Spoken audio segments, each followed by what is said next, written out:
suis désolé. Mes dernières paroles pour toi ont été mal prises. T'as cru que je pouvais arrêter d'écrire. Comme si sans toi je pouvais dépourir, comme si je pouvais refleurir. Non, je pourrais jamais y arriver. Aujourd'hui, beaucoup de gens m'ont demandé comment je m'y prenais pour écrire. Je leur ai répondu que c'est tout simplement inexplicable. Ça me prend au trip, ça me contrôle, je suis comme possédé. L'inspiration m'atteint. Je cesse de regarder ma montre. J'arrête de penser à ce que j'adviendrai quand viendra demain, car ça c'est incertain. J'essaye de pas réfléchir, de pas penser. J'essaye par tous les moyens, juste, je reste là, à me laisser divaguer, à m'effacer, à m'évader, à te parler, à me laisser emporter par la douceur de la nuit, par la noirceur de la lune, par son ami la solitude. Peut-être que le secret au fond, c'est de souffrir. Parce que quand tu souffres, l'écriture te permet de charger tes mots d'un flot d'ondes, de frissons, qui provoquent de profondes émotions, voire arrive à te mettre dans un état second. Mais par-dessus tout, écrire pour moi, c'est pas des mots, ce sont des battements de cœur.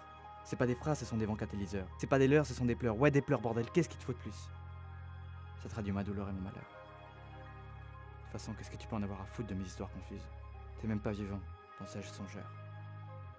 T'es que l'encre de mon bateau perdu dans l'océan. Et cette encre est devenue insuffisante. Tu me laisses comme une épave agonisante, dérivant au gré des courants des autres bateaux mourants. J'aimerais être comme tout le monde. J'aimerais ne pas penser à la limite de l'espoir. J'aimerais ne pas briller du noir tous les soirs que je redoute par-dessus tout.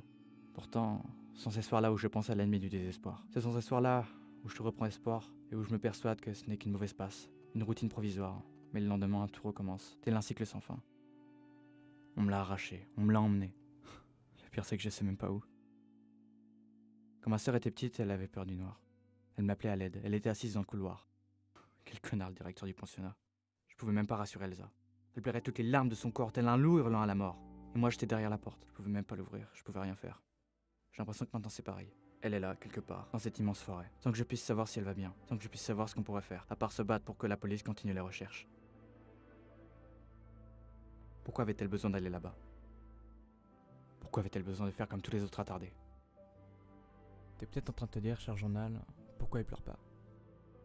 Il devrait pleurer, il aurait dû pleurer, il doit pleurer, au moins pour ce qu'elle m'est soulagée, sauf que j'ai plus de larmes. La rage les a remplacées. Je me souviens encore de sa voix, de son parfum, de ses morceaux ukulélé et de ses blagues parfois d'un telle immaturité. Pourquoi avait-elle cette espèce de côté aventurier? Pourquoi avait-elle besoin de faire tout un tas de trucs pour que toute la galerie soit impressionnée? Pourquoi? Car c'est ce qui a mené à sa perte. Non, arrête-toi, faut pas dire ça. Faut dire peut-être. Non, s'il vous plaît, arrêtez les voix dans ma tête. Arrêtez de me dire qu'elle est morte. Arrêtez de me dire ça. Parce que je suis sûr qu'un jour elle reviendra. Je suis sûr qu'elle m'appellera, qu'elle m'interpellera, qu'elle me murmurera à l'oreille, qu'elle est là, qu'elle me voit, qu'elle m'aime, qu'elle pense à moi, stop.